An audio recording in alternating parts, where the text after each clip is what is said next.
Ay kapatid, punta tayo sa kulungan ng baboy. Ngayon, papausok tayo.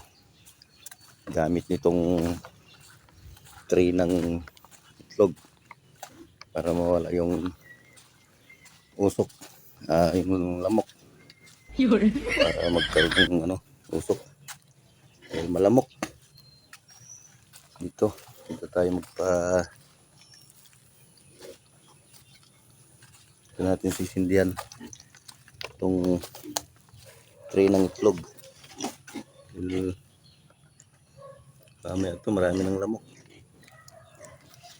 Magdidilim na.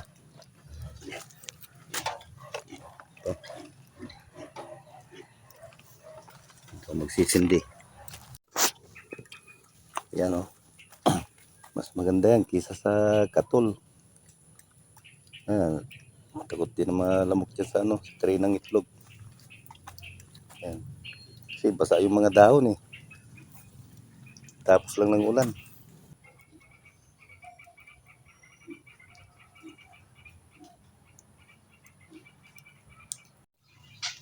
Yan lakas din ng usok.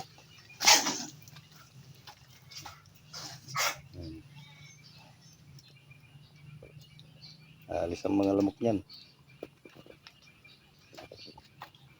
Tray ng itlog, mas maganda yan isa sa katol.